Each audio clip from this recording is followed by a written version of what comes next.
অন্ধকার কবরে যখন দিবে আমারে রাখিবেন নবীজি দয়ার নজরে। অন্ধকার কবরে যখন দিবে আমারে রাখিবেন নবী গো দয়ার নজরে। চুমিব আপনার কদম ধরিয়া ইয়া রাসূল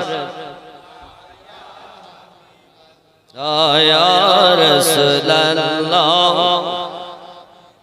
मुनकर नाकिराशिया सवाल करबे बसाया दिबेन गो दरदी पर्दा उठाया या रसूल अल्लाह। मोहब्बत मुनकर नाकिराशिया सवाल करबे बसाया दिबे गो नबीजी पर्दा उठाया। देखी वो अपना के देखी देखी वो अपना के अपन नयने या रसूल अल्लाह ला या रसूल अल्लाह। এবার বলো বাবু কি বলছি কি বলছি বল। টাকা দিলে মাশাআল্লাহ আমি এখানে দিলাম মুস্তাকিম 100 টাকা দিয়েছে আল্লাহ কবুল করেন জোরে বলেন মারহাবা। টাকা দিতে হয় কিন্তু দেওয়ার ক্ষেত্র বুঝতে হবে। ইশকের সময় দিলে তার কাটবে না, তার কাটবে না। নেগেটিভ পজিটিভ এক না হলে যেমন আলো জ্বলে না। মুসা নবী রাস্তা দিয়ে যাচ্ছে, এক পাগলা আল্লাহ রে যদি পাইতাম গোসল বানাইয়া দিতাম, আল্লাহ রে যদি পাইতাম। পাগলা তার ভাষা আল্লাহকে যদি পাইতাম সাবান মাখাইয়া দিতাম, আল্লাহকে যদি পাইতাম খানা খাওয়াইয়া দিতাম। নবী মুসা আলাইহিস সালাম আল্লাহ সম্পর্কে এমনি কথা হারাম শিরক এই কথা আল্লাহ সম্পর্কে বলা যায় না। তিনি রহমানুর রহিম। তুমি এসে বলতেছ আল্লাহকে গোসল বানাবো খানা খাওয়াবো, আল্লাহ কি গোসল করেন? আল্লাহ কি গোসল করেন? ইনি যখন ধমক দিয়ে কে গো তুমি এত জোরে আমারে কেউ ধমক দেয় না, তুমি কেন দিলে? আমারে সেননি আমি জামানার নবী মুসা কইছি রাগান্বিত নবী। উনি বললেন আমাকে আপনি আমাকে ধমক দিয়েছেন, আমার তার আপনি কেটে দিয়েছেন। এই কথা বলতে নাই। আল্লাহ পাক রব্বুল ইজ্জত বেনিয়াজ, জন্ম থেকে পাক, হায়াত মওত সর্বকিছু থেকে রব্বে করিম পাক ও পবিত্র। তিনি জন্ম দেন, জন্ম থেকে পাক। তিনি নিজেই মৃত্যু দেন, তিনি মৃত্যু থেকে পাক ও পবিত্র। এই কথা বলতে নেই। তাই নাকি? তাই নাকি? আমার তো জানা ছিল না। আমি তো আমার ইশকের বাজারে গাইছি এমন সময়, তাহলে আর আমি গাইব না। মুসা আলাইহিস সালাম চললেন কোহে তুরে, রব্বে করিমের সঙ্গে কথা বলেন। রব্বে করিম বলেন এই নবী মুসা, আমার ভক্তের মন ভাঙিয়া দিয়েছো কেন? আল্লাহ আমি তো শরিয়াতে সঠিক কথা বলেছি, তুমি তো উপরটা দেখে বাত করলে, তুমি ওর ভিতরটা দেখেছো?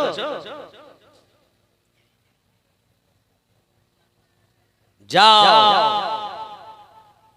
নইলে আমি রব তোমার কালিমুল্লাহ খিতাব আজ থেকে কেটে দিলাম। যাও তাকে বলো আগে যেভাবে ডাকছিল আমি ওর ডাকেই সন্তুষ্ট ছিলাম। মানুষ যখন ইশকের রঙে রঙে যায় তখন জবান দেখে না। আরে শরিয়ত তো তত সময় বৈধ যখন তার হুঁশ আছে, যত সময় তার হুঁশ নাই তখন আর দলিল চলে না। আল্লাহ পাওয়া যায় দলিল দিয়ে নয়, নবী পাওয়া যায় দলিল দিয়ে নয়, ওলি মুর্শিদ পাওয়া যায় দলিল দিয়ে নয়, দিল দিয়ে মুর্শিদ পাওয়া যায়, দিল দিয়ে নবী পাওয়া যায়। দলিল তো বহুত আচ্ছা लेकिन दिल बहुत बुरा। এই বুড়া দিল, খারাপ দিল, নোংরা দিল, ময়লা দিল দিয়ে নবী পাওয়া যায় না। ডিগ্রি তোমার এত থাকতে পারে, কোনো অসুবিধা নাই, ডিগ্রি দিয়ে নবী পাইনি, দিল দিয়ে নবী পেয়েছে। इसलिए हमें दलील मत दिखाओ, हमें दिल दिखाओ।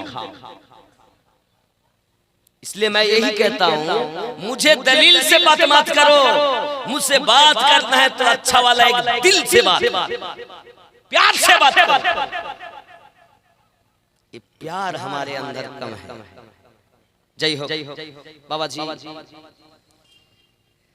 এগুলো একটুখানিও ধাক্কা দিল, একটু চলে গেলাম, ও একটা ধাজ আলাদা ছিল, চড়িয়ে দিয়েছে, অসুবিধা নেই। পূর্ব নাজির চক মাঠ পাড়া জুমা মসজিদের উন্নতি কল্পে 3 রাত্র ব্যাপী ইসলামিক ওয়াজ মাহফিল।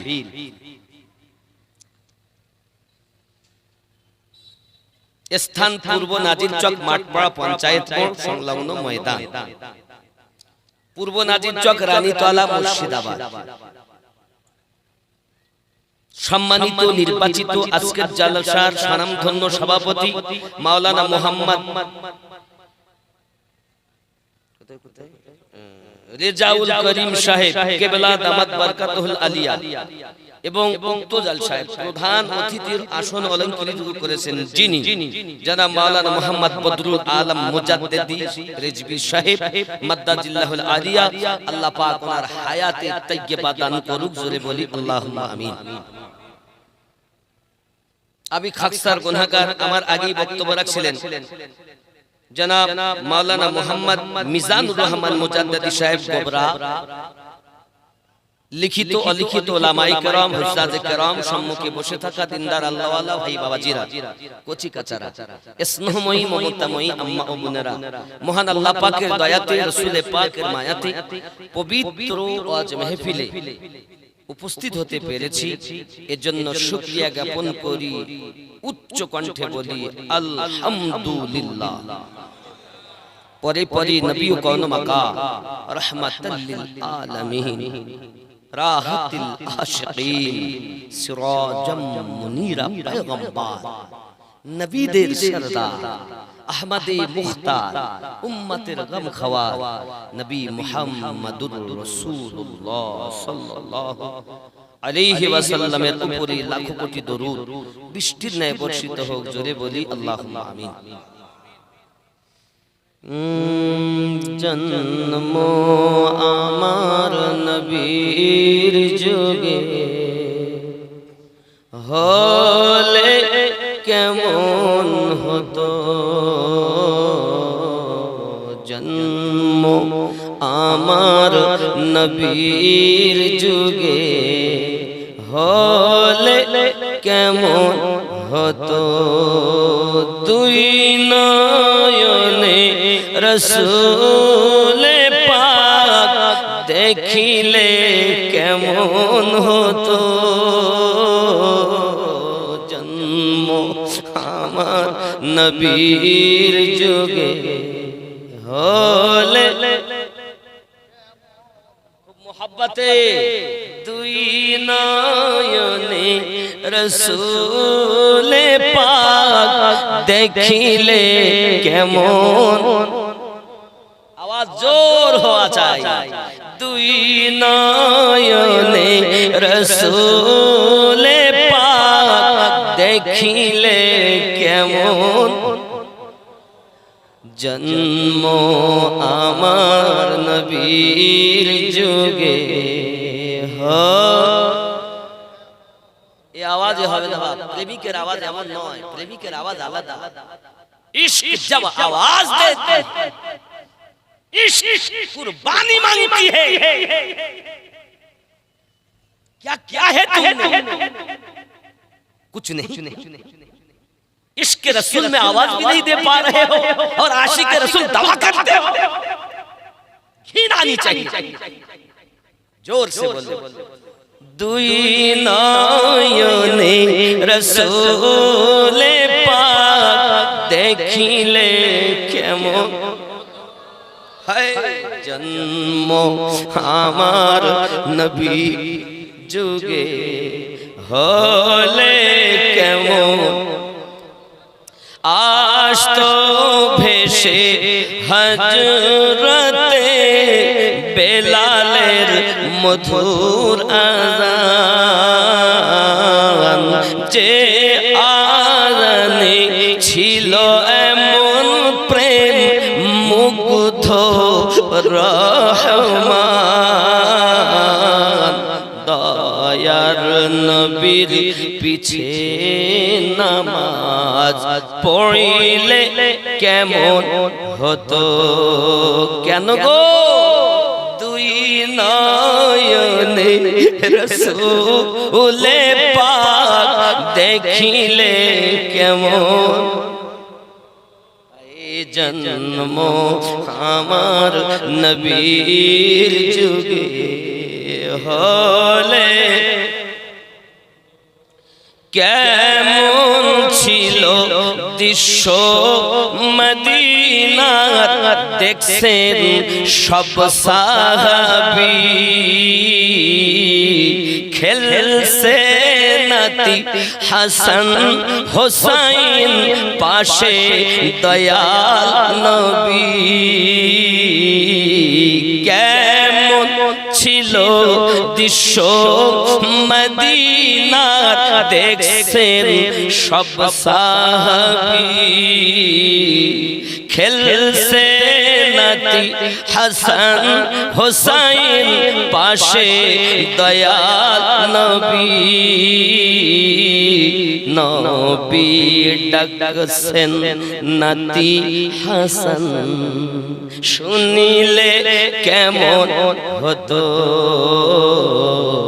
জন্ম আমার নবীর যুগে হলে কেমন দুই নয়নে রাসূলে পাক দেখিলে কেমন হতো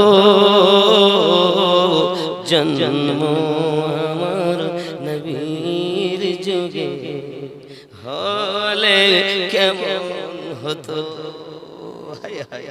যাকে দেখার আশা সবাই করেছেন আল্লাহ আমরা ভারতবাসী আল্লাহ মক্কার মানুষ কত ধন্য তোমার হাবিবের দিদার লাভ করেছে মদিনার মানুষ কত ধন্য তোমার হাবিবের দিদার লাভ করেছে আল্লাহ আমরা ভারতবাসী একবার তোমার হাবিবকে আমাদের স্বপ্নের দিদার করাইয়া দাও না রব আমার হায় আমার রব একবার দেখাইয়া দাও যতদিন না দিদার দিও কবরে আল্লাহ দেখো না জোরে বলি আল্লাহুম্মা আমিন देखना है नबी को तो हराम मत खाओ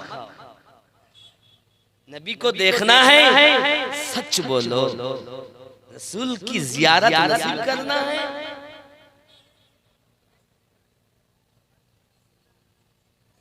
तो ज्यादा से ज्यादा दरूद पढ़ते रहो जरे बोलून सुभान अब्बा जी আমার মুর্শিদ কেবলা হযরত মুহাম্মদ সাদিক রহমাতুল্লাহ আলাইহি সরজমিনে গুনাহগার কাঠি বাংলাদেশে শুয়ে আছে আমি ওনারি মুর্শিদ ওনারি মুর্শিদ হযরত আব্দুল আজিজ নকশবন্দি রহমাতুল্লাহ আলাইহি ওনারি খলিফা হযরত শাহ আলিমউদ্দিন নকশবন্দি মুজাদ্দিদি রহমাতুল্লাহ আলাইহি দরবারে গত রাত্রি ছিলাম ইশকের মামলা ইশকের ব্যাপার আমাদের এই নকশবন্দিয়া মুজাদ্দিদিয়া তরিকত এখানে প্রেমের ব্যাপার প্রেম ছাড়া কিছু নেই আল্লাহর হাবিবের কাছ থেকে সিদ্দিক আকবর রাদিয়াল্লাহু তাআলা আনহু যাহা নিয়েছেন ইশকের বিনিময় নিয়েছেন এখানে ইশক के अलावा कुछ नहीं এর জন্য মুর্শিদ কেবলা ওয়াহারি রহমাতুল্লাহ আলাইহি বলতেন হয় না ধর্ম কল কৌশলে কামেল পীরের ধ্যান ছাড়া হিংসা দিয়ে হিংসুকের মন যায় না জয় করা।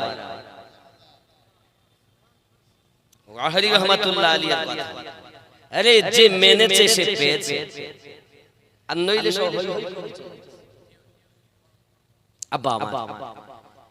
আজ কমিটি বিন্দুর বড় আশা, আমিনুদ্দিন ভাই আমাদের একটা মাদ্রাসা উন্নতি করে, মসজিদ উন্নতি কল্পে জলসা, আপনার কাছে আমাদের নিবেদন হযরত ওমর রাদিয়াল্লাহু তাআলা সম্পর্কে কিছু আলোচনা আপনি রাখবেন। আমরা ইনশাআল্লাহ চেষ্টা করব, কারণ তিনিও আমার এই তরিকতের একজন। খেয়াল করুন, ইমামে রব্বানি রাদিয়াল্লাহু তাআলা আনহুর 14তম আওলাদ শাহ মহিউদ্দিন আবুল খায়ের ফারুকি দেহলভী আলাইহি রহমা রিদওয়ান, উনি দুই রকম ফায়েজ পেয়েছেন। এই দিক থেকে পেয়েছেন ফারুকি তাওয়ার, ওই দিক থেকে পেয়েছেন সিদ্দিকী তাওয়ার। দুই দিক থেকে ফায়েজ পেয়েছেন যিনি, শাহ মহিউদ্দিন দেহলভী রাহমাতুল্লাহ আলাইহি হলেন তিনি। আর ওনার থেকে ফায়েজ পেয়েছেন গাউসুল আজম খুলনবী রাহমাতুল্লাহ আলাইহি, উনিও দুই রকমের ফায়েজ পেয়েছেন। আর ওনার থেকে গাউসুল ওয়াহারিও পেয়েছেন দুই রকমের ফায়েজ, ফারুকি তাওয়াত, সিদ্দিকী সাদাকাত।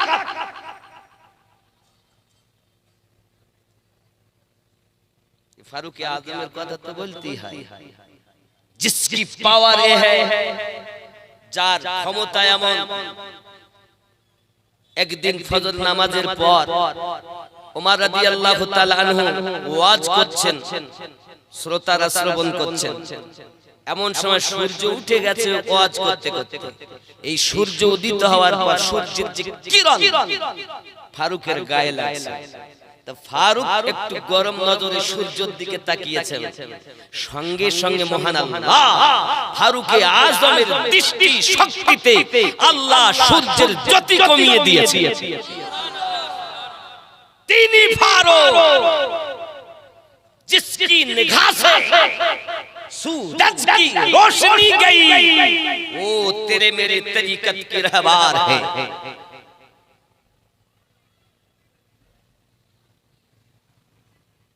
এখন ভক্ত মুরিদেরা বলছে, হুজুর সূর্যের জ্যোতি জ্যোতি না থাকে তাহলে আমরা বাঁচব না, মরে যাব।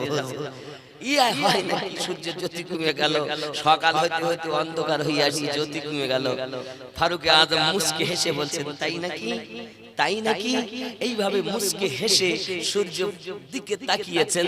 মহান আল্লাহ পাক সঙ্গে সঙ্গে সূর্যের জ্যোতি পুনরায় ফিরিয়ে দিয়েছেন। জোরে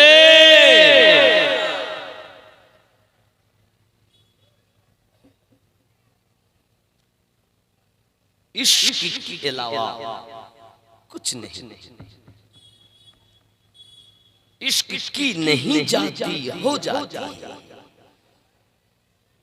मोहब्बत ছাড়া কিছুই নাই। मोहब्बत করতে হয় না, হয়ে যায়। লেকিন এমন যেন না হয় লাইলি আর মজনু। এই কথা বুঝতে পারছেন আমার? করছেন নাকি? মজনু আর লাইলির প্রেম শুনেছেন আপনারা? তো লাইলি একদিন চিন্তা করছে, আমার মজনু আমারে খুব ভালোবাসে, তো আমি ওকে দুধ খাওয়াবো বাড়িতে। এই নিয়ত করেছে, দাসীকে বলছে জোরে জোরে, আমি কাল থেকে দুধ পাঠাবো মজনুর জন্য। এই কথা বাইরে শুনতে পেয়েছে। তখন একজন বলছে, তাই তো, তাহলে তো দুধ পাওয়া যাবে। এখন সুন্দর করে ও খারাপ পোশাক, ছেঁড়া ঘোড়া পোশাক, মাথা চুল উস্কো খুস্কো করে ও আগেই জঙ্গলের ধারে গিয়ে, রাস্তা জঙ্গলের মুখেই, ইয়া লাইলি লাইলি, দাসী দাসী জানে না যে কোনটা আসল। কথা বুঝতে পেরেছে আব্বা আমার? সে ওখানে গিয়েছে দুধের পাত্র নিয়ে, তা দেখছি এই তো মজনু আসল, দুধটা দিয়ে দিল। দুধ খায়, দুধ খায়, ভালো খুব চলে। আস্তে আস্তে মজনুর দল বেশি হয়ে গেছে, দুধ পাই ফেরি। এ বলে আমি লাইলি, এই মজনু বলে আমি মজনু, লাইলির পাগল। অনেক যখন মজনুর দল, তখন বলে, হ্যাঁ গো সত্যি তোমার মজনু তো অভাব নাই, দুধ কত দুধ নিয়ে যাও। কেন, কি হয়েছে? কত মজনু, গাছতলায় বটতলায় সব মজনু, সব আমাকে, যেই আমি যাই লাইলি লাইলি। বিশাল ব্যাপার। এখন সঙ্গে সঙ্গে করলো কি, আচ্ছা কাজ করো, এই পেয়ালাটা নিয়ে যাও আর একটা চাকু নিয়ে যাও, যাইয়া বলো লাইলির খুব শরীরটা খারাপ, এক পেয়ালা রক্ত চেয়েছে, রক্ত। পেয়ালাটা লাইলির দাসী চলে গেছে, গিয়ে মজনুকে বলে, ওগো মজনু, লাইলির খুব শরীর খারাপ, এক পেয়ালা দুধ দাও না, এই এক পেয়ালা রক্ত দাও।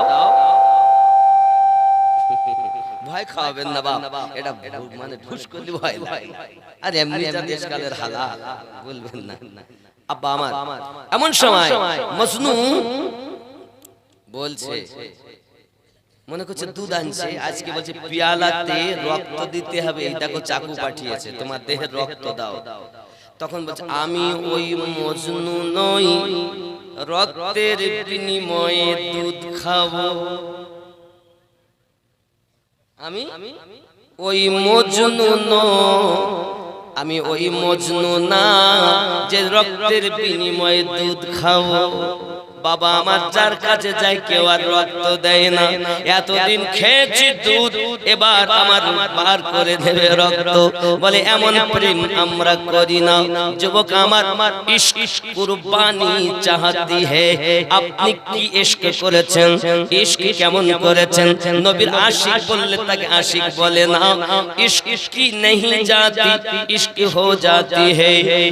मैं उनका दिल का आईना, ओ मेरे दिल का आईना, मैं जिस मंजिल में होता हूँ उस मंजिल में होते हैं।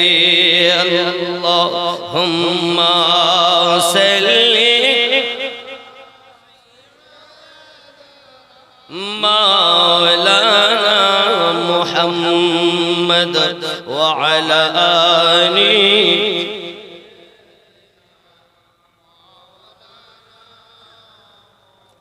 नाम उमर, लक़ब फारूक, कुनियात अबू हफ्स, पिता खत्ताब, माता हंतमा।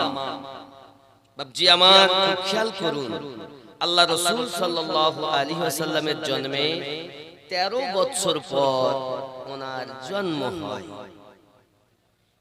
রাসূলুল্লাহ সাল্লাল্লাহু আলাইহি ওয়াসাল্লামের মতোই তিনি বয়স পেয়েছিলেন। নবী পাক যেমন 63 বছর বয়স, ওনারও তেমন 63 বছর বয়স ছিল। ইন্তেকালের সময় জোরে বলুন না ইয়া রাসূলুল্লাহ।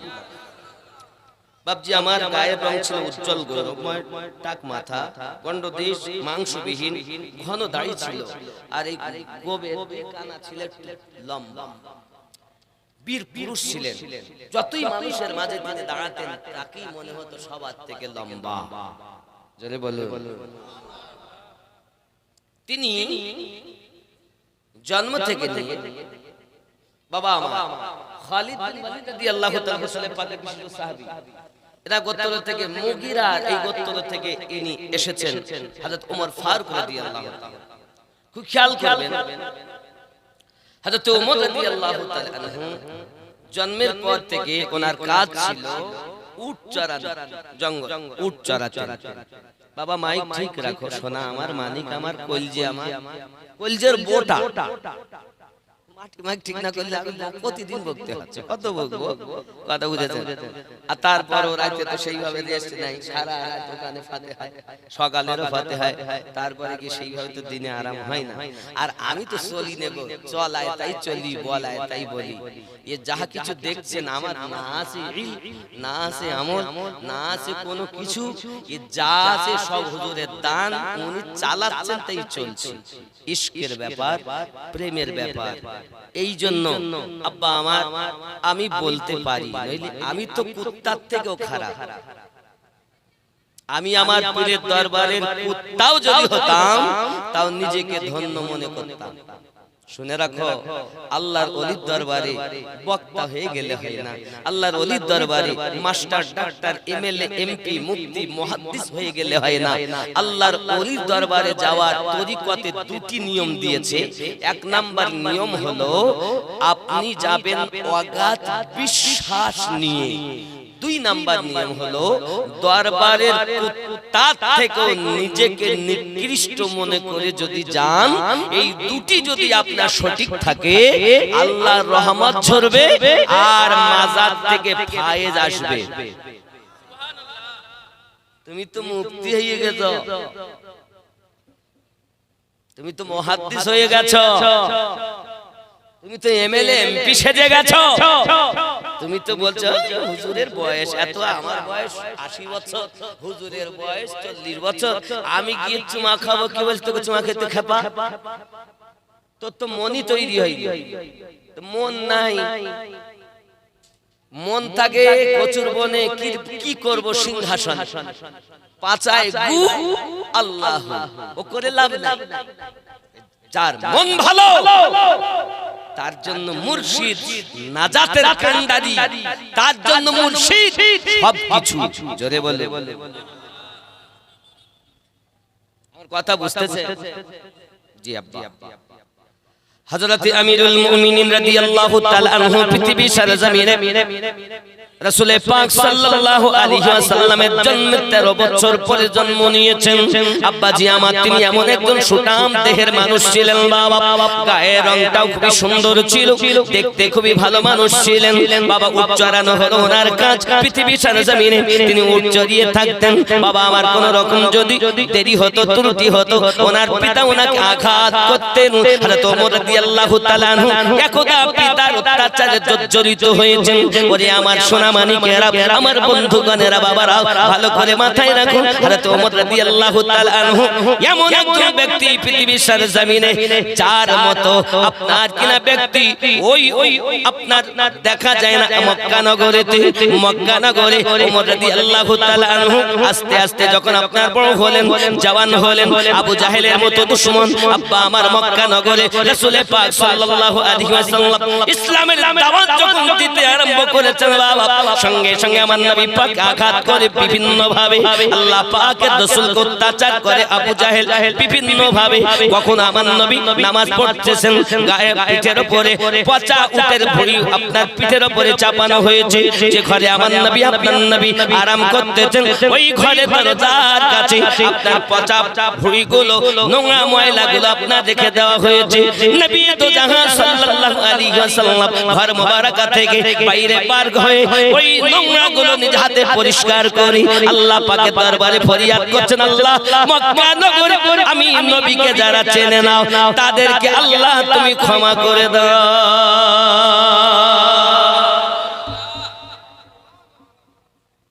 আপনার ঘরের দরজা, আপনার ঘরের দরজা যদি কেউ গরুর পায়খানা মানে গোবর দরজার মুখে যদি রেখে যায়, আপনার কি মনে হবে?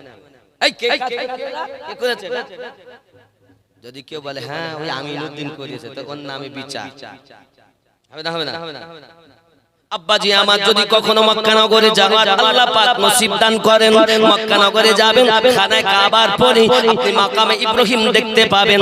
মাকামে ইব্রাহিম বলতে আল্লাহর নবী ইব্রাহিম খলিলুল্লাহ কদম মোবারকের ছাপ, ওই কদম মোবারকের ছাপের পরে আপনি পাবেন আপনার আবে জমজমের কুয়ার নল, কূপের নল, যে নল দিয়ে জমজমের পানি প্রবাহিত হয়, ওই নলটা ওভারটেক করে যাবেন সাফা মারওয়া, ওই সাফা মারওয়ার পরে আপনি আর ওই পিছনে দিকে যাবেন, ওইখানে দেখবেন আবু জাহেলের বাড়ি, যেটাকে হাম্মাম খানা বলা হয়, পায়খানা পেশাবের ঘর। আব্বাজি আমার ওইখান থেকে ওভারটেক করে সম্মুখে দেখতে পাবেন হলুদ রঙের একটা ঘর। এই ঘরটা হলো আমার নবী আপনার নবীর জন্মভূমি ঘর। এই ঘরে আপনার আমার নবী যখন বসবাস করতেন বাবা, দুশমনের দল এসে ওই ঘরের দরজার কাছে পচা ভুঁড়িগুলো রেখে যেত, ময়লাগুলো রেখে যেত, আপনার আমার নবী নিজ হাতে পরিষ্কার করে দিতেন। আম্মা খাদিজা রাদিয়াল্লাহু তাআলা বলতেন, ইয়া রাসূলুল্লাহ, ইয়া হাবিবাল্লাহ, আপনার প্রতি কত তাদের দুশমনী, দরজার সম্মুখে নোংরা রেখে গিয়েছে, আমি খাদিজা পরিষ্কার করে দেই। আমার নবী বলেন, খাদিজা না না, চিন্তার কোনো কারণ নাই, আমার আল্লাহ পাক আল্লাহ তাআলা আমাকে দুনিয়ার জমিনে পাঠিয়েছেন, আমি পরিষ্কার করে দেই। নবী আমার নিজে করলেন আর ফরিয়াদ করে করে বললেন, আল্লাহ আমার রব আমার মক্কাবাসী দেশবাসীর প্রতি গজব দিও না আল্লাহ, ইসলামটাকে বোঝার ক্ষমতা দাও।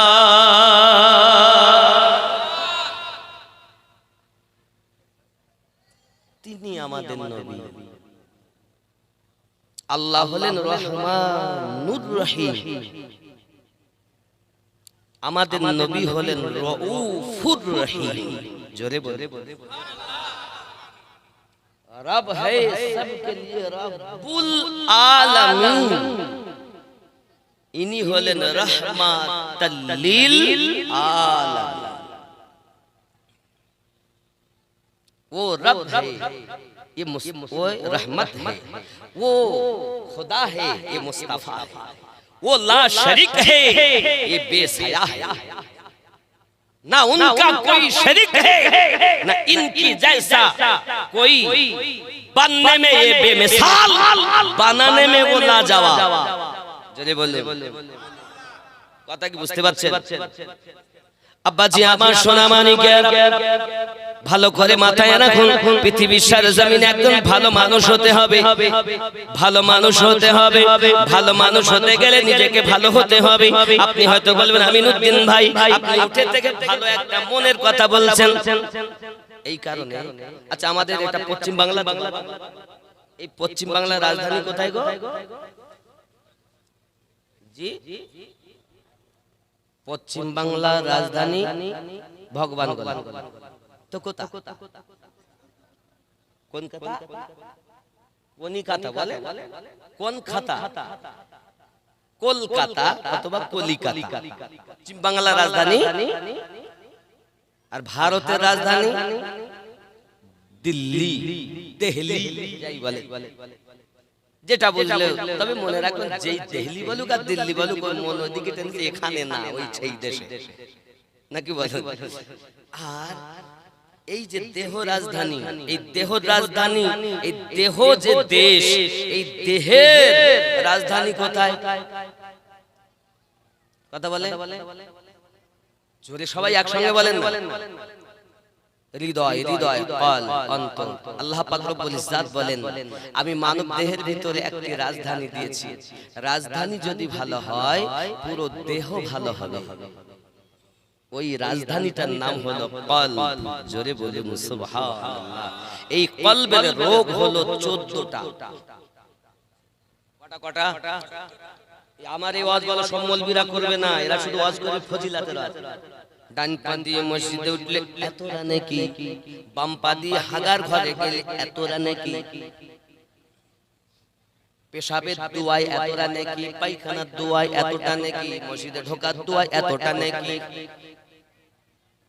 কিন্তু আমার এই ওয়াজ খুব কম লোকই করে, খুব কম। যুবকরা আমার কলবের রোগ হলো 14টি, আমি বলিনি, আমার আল্লাহ পাক জানিয়েছেন।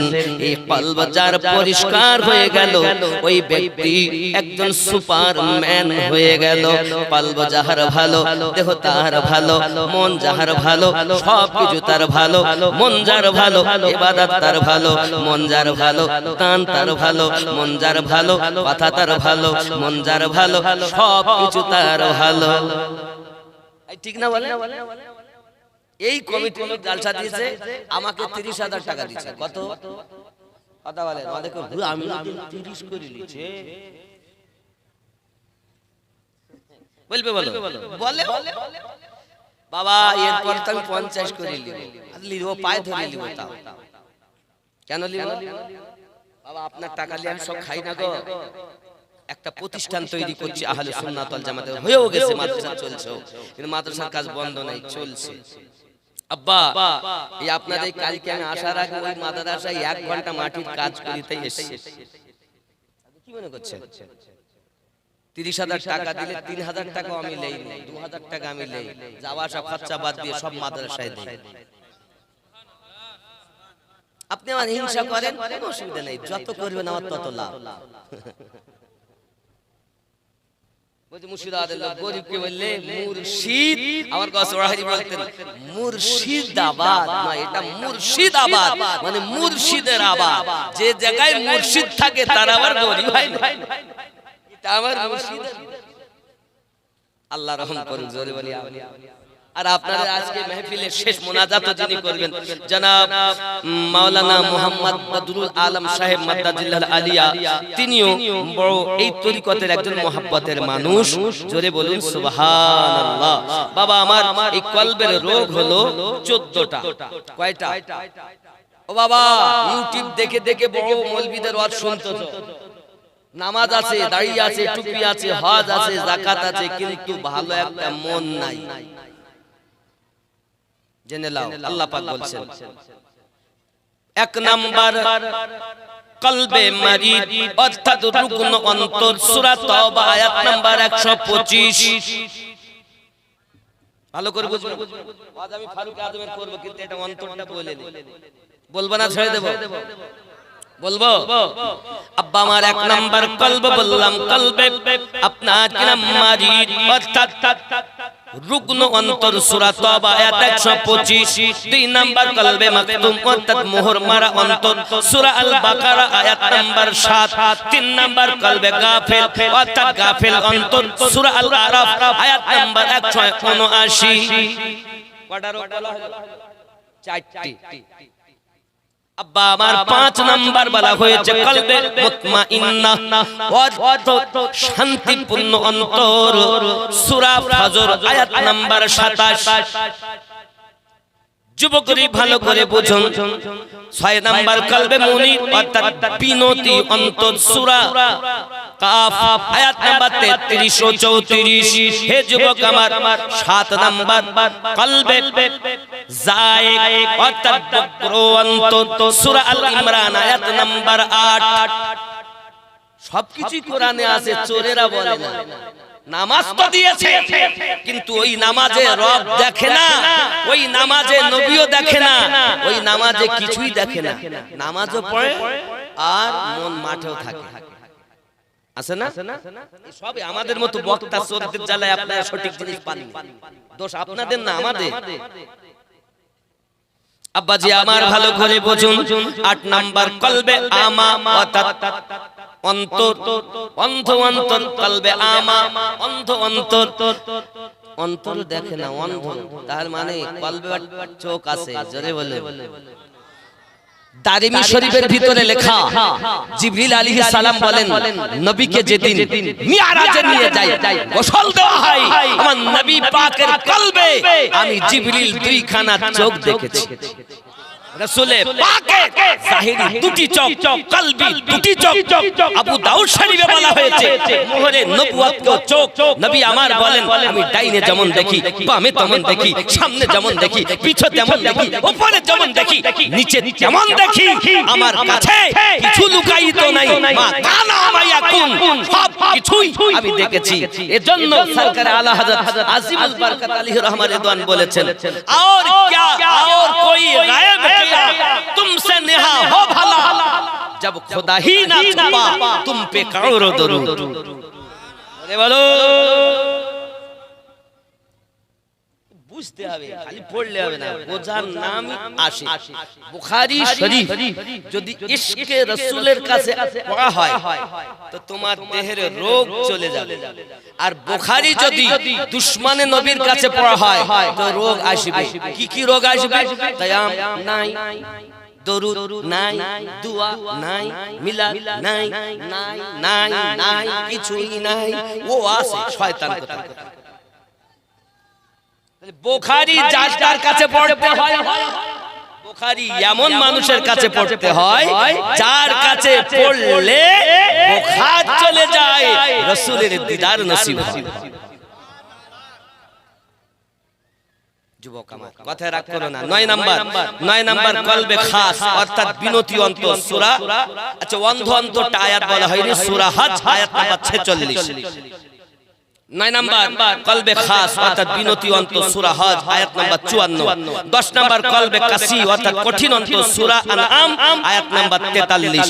11 নাম্বার কলবে মুকাফফাল অর্থাৎ তালা লাগানো অন্তর সূরা মুহাম্মদ আয়াত নাম্বার 24 12 নাম্বার কলবে মানসুর অর্থাৎ পর্দা পড়া অন্তর সূরা আনআম আয়াত নাম্বার 25 13 নাম্বার গালিজুল কলব অর্থাৎ কঠোর অন্তর সূরা ইউনূস আয়াত নাম্বার 88 14 নাম্বার কলবে মারিন অর্থাৎ জং ধরা অন্তর সূরা মুতাফফিফিন আয়াত নাম্বার 13 এই 14 প্রকারের কলবে রোগ যার আছে ওই ব্যক্তি নামাজ পড়লো না।